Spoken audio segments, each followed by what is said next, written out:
Hi, my name is Lauren Rodriguez, and today we're going to go over initiatives and referendums.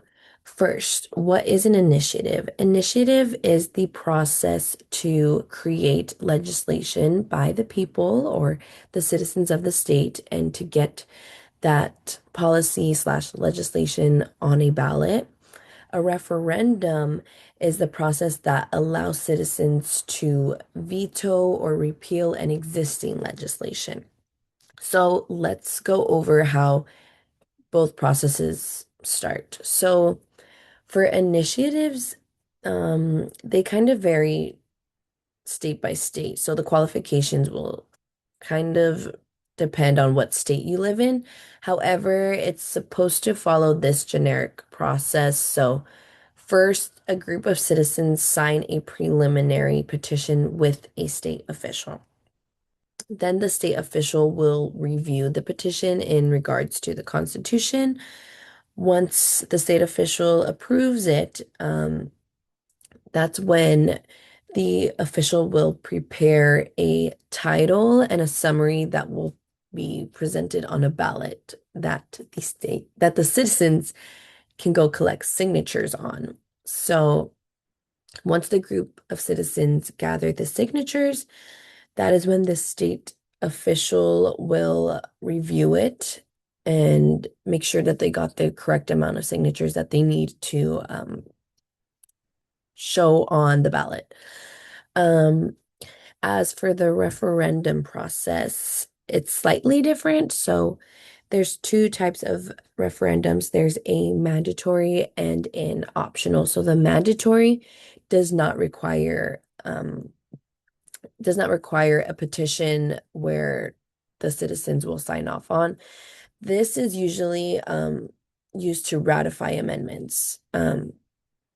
Optional referendums is when executives or a country's legislative branch request to veto or remove an existing legislation.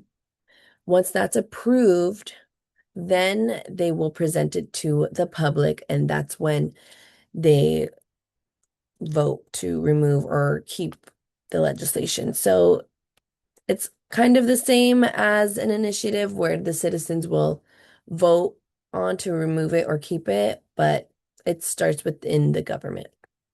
So now let's compare and contrast. So referendums and initiatives are similar in which they both promote citizen participation in a direct democracy legislative process.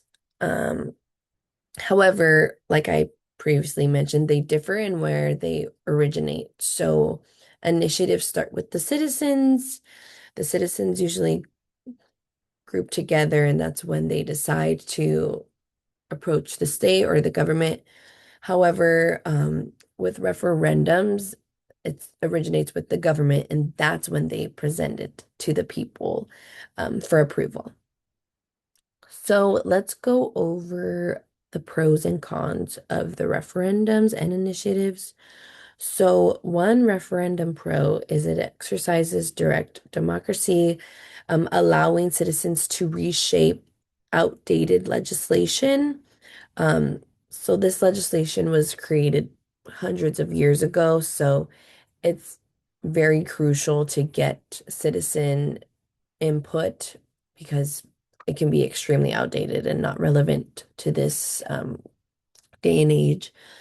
However, one con is it can be severely divisive and create political separation because, a lot of officials feel like these um, legislation and amendments are historical artifacts that they do not want to alter and they might want to keep. So it can create a lot of arguments.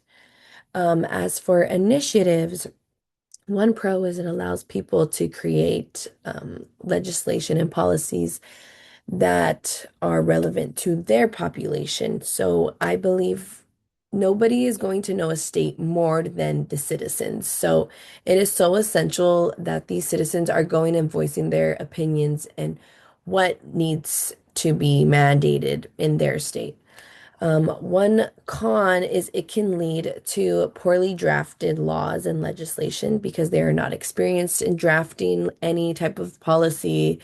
So the wording may be incorrect, and it might not be taken as seriously by the government because it is not drafted as concisely as it should be.